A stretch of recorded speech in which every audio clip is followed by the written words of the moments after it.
हरे कृष्णा। तो ये स्थान है क्षीर सागर का, जहाँ पर हम बैठे हुए हैं।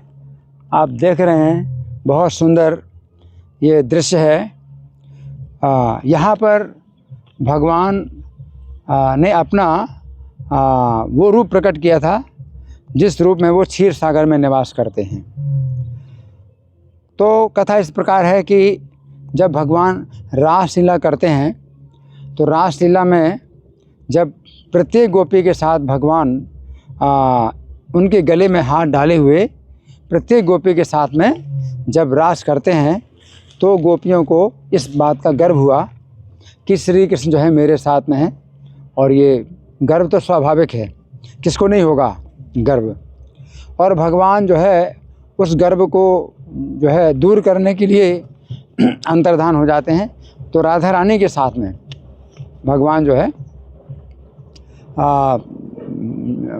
मतलब निकल जाते हैं, उनके गोपियों को त्याग कर देते राधा रानी के साथ में निकल जाते हैं। इसके बाद फिर भगवान जो है राधा रानी को साथ में लेकर के जो बठेन स्थान है वहाँ पर आते हैं। वहाँ पर राधा रानी के साथ कृष्ण के चरण चिन्ह बने हुए हैं और वहाँ पर राधा रानी के साथ में भगवान चौसर भी खूब खेलते हैं। तो वहाँ पर शिला पर उनकी उंगलियों की रेखाएं बनी हैं जो चौसर में जो है राधा रानी के साथ उन्होंने खेला। और उसके बाद फिर राधा रानी को भी जो है भगवान त्याग देते हैं और सब गोपियाँ जो है कृष्ण को ढूंढती हुई जब आती हैं तो राधा रानी को भी जो है देखती हैं कि वो भी वियोग में व्याकुल हैं। तो राधा रानी के साथ फिर इस स्थान में आती हैं और इस स्थान में अब जो है गोपियाँ जो है प्रार्थना करती हैं भगवान से कि आप प्रकट होइए और आपने हमें त्याग दिया है तो हमारे इस जो दोष को क्षमा करिए। तो इस स्थान में भगवान प्रकट होते हैं और जब भगवान प्रकट होते हैं तो गोपियाँ पूछती हैं कि आप हमें छोड़ करके आप कहाँ चले गए थे। तो भगवान तो अगर चाहते तो ये उत्तर देते कि तुम लोगों के अंदर गर्व आ गया, इस कारण से मैंने गर्व दूर करने के लिए। लेकिन भगवान ने ऐसा उत्तर नहीं दिया है जो कि उन्हें उनके मन को अप्रिय लगे और उन्हें स्वयं इस बात का एहसास हो ही रहा था कि हमने गर्व किया। तो भगवान ने दूसरा उत्तर दिया। तो भगवान ने दूसरा उत्तर क्या दिया? भगवान ने कहा कि मेरे एक भक्त थे, वो मुनि, उनका नाम याद नहीं आ रहा, गर्ग संहिता में है। तो वो जो मुनि थे तो वो जो है जो 7 द्वीप और 7 समुद्र की जो पृथ्वी है तो वहाँ जो है वो मुनि साग द्वीप में, जो कि 6वां द्वीप है, 7 द्वीपों में 6वां द्वीप है, साग द्वीप में वो तपस्या कर रहे थे मेरे ध्यान में। और वो जो है गिर गए दधी समुद्र में, दही के समुद्र में गिर गए। तो दही के समुद्र में गिर गए तो उनके शरीर को एक मत्स्य ने निगल लिया और उस मत्स्य को एक दूसरे बड़े मत्स्य ने निगल लिया। तो वो तो बहुत संकट में पड़ गए थे, क्योंकि मेरे भक्त और मेरे चिंतन में लगे हुए हैं। तो मैं उनकी रक्षा करने के लिए वहाँ गया था। अब ये सोचिए कि यहाँ से कितनी दूर है वो दही का समुद्र। तो हम थोड़ा सा गणना करके बताएंगे। हम यहाँ पर हैं जम्बू द्वीप में। तो जम्बू द्वीप 1 लाख योजन का है। अब 1 योजन 12 किलोमीटर का होता है, उस हिसाब से आप गणना कर लो कितना है। तो 1 लाख योजन का तो जम्बू द्वीप है। फिर उसके बाद 1 लाख योजन का क्षार समुद्र है, नहीं तो खारे पानी के समुद्र। तो कितना हो गया? 2 लाख योजन हो गया। फिर उसके बाद 2 लाख योजन का प्लक्ष द्वीप है, 6 लाख हो गया। फिर 2 लाख योजन का ईख के रस का समुद्र है, 8 लाख हो गया, है ना।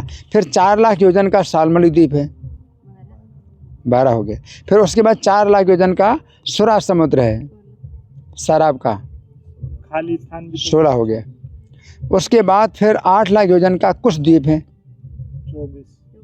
24 हो गया। फिर उसके बाद 8 लाख योजन का घी का समुद्र है। उसके बाद 16 लाख योजन का क्रौंच द्वीप है। फिर उसके बाद 16 लाख योजन का क्षीर सागर है, कितना हुआ? 64 हो गया। उसके बाद फिर 32 लाख योजन का साग द्वीप है, 96। फिर उसके बाद 32 लाख योजन का दही का समुद्र है, कितना हुआ? है 128 हुआ कुल मिला के।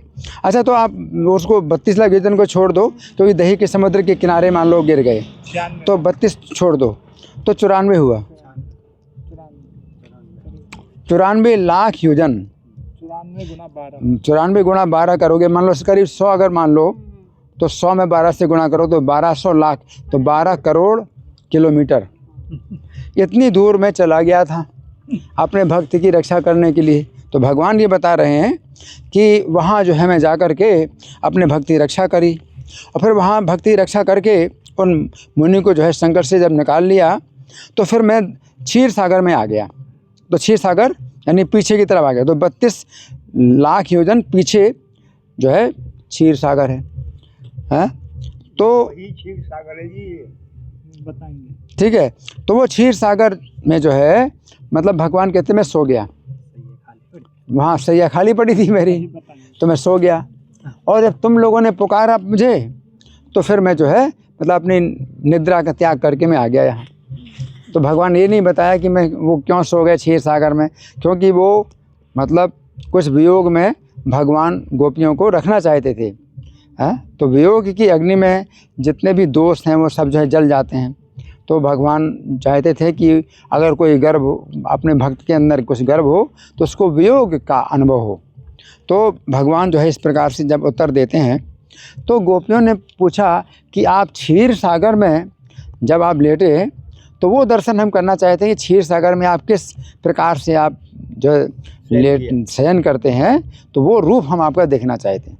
तो फिर भगवान ने यही जो है स्थान है क्षीर सागर यहाँ प्रकट किया है। तो क्षीर सागर यहाँ पर प्रकट कर दिया, और इसमें शेष की सैया में जो है भगवान लेट गए और राधा रानी जो है लक्ष्मी बन गई। तो श्री कृष्ण जो है चतुर्भुज रूप में क्षीर सागर में लेट गए और राधा रानी लक्ष्मी बन गई, उनके चरणों की सेवा कर रहे हैं। तो इस प्रकार से ये जो है क्षीर सागर जो स्थान है, और ये जो स्थान है, ये जब भगवान श्री कृष्ण अपने इस पृथ्वी को त्याग करके जब चले गए अपने धाम में, तो ये सब लीला स्थलियाँ जो है सब लुप्त हो गई, क्योंकि भूमि भी चली गई, 84 कोस की भूमि भी चली गई, तो सब लीला स्थलियाँ भी चली गई। तो फिर यहाँ जब बैजनाथ का शासन हुआ, तो राजा बैजनाथ जो भगवान कृष्ण के पुत्र के पुत्र के पुत्र हैं, प्रपौत्र हैं, तो उन्होंने जब शासन किया, तो कोई ब्रजवासी 84 लाख का जो मथुरा मंडल पूरा खाली है ना, कोई मतलब है ही नहीं, केवल वृक्ष ही वृक्ष हैं।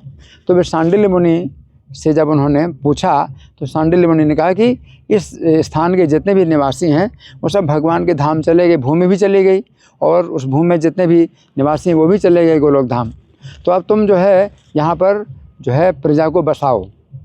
तो बैजनाथ ने फिर 4 वर्णों की प्रजा को यहाँ पर बसाया, और सांडिल्य मुनि ने उनको जब ये शक्ति दी, तो बैजनाथ जो है हर स्थान में जा कर के उनको ये पता चल गया कि कौन से स्थान में कौन सी लीला हुई। तो बैजनाथ ने फिर यहाँ निर्माण कराया। तो यहाँ जो मंदिर में जो मूर्ति है बैजनाथ ने ही बनवाई, एक ही शिला में भगवान जो है, जो क्षीर सागर में भगवान लेटे हुए हैं, उनकी नाभि से कमल निकला, कमल से ब्रह्मा जी। तो वास्तव में तो गर्भोदकशाही विष्णु है वो, जो कि ब्रह्मा जी को जन्म देते हैं, वो क्षीर सागर के नहीं है। लेकिन जो भी हो, यहाँ पर वो मूर्ति जो है बैजनाथ ने बनवाई। तो वो जो है बहुत दिव्य मूर्ति है, क्योंकि भगवान कृष्ण के प्रपौत्र बैजनाथ ने वो उसको बनवाया। तो हम उनके दर्शन करेंगे। ये जमीन से निकली हुई मूर्तियाँ हाथ से बनाई नहीं है, बैजनाथ ने बनवाई थी, बैजनाथ ने, वो कभी जभी वही मूर्ति जो निकली जमीन के अंदर से, वो बैजनाथ ने जो बनवाई थी वही मूर्ति फिर निकली। तो यहाँ पर स्थापित है, जिनका कि हम दर्शन करेंगे। श्री क्षीर सागर महात्मा की, श्री शेष साई भगवान की। हरे कृष्णा।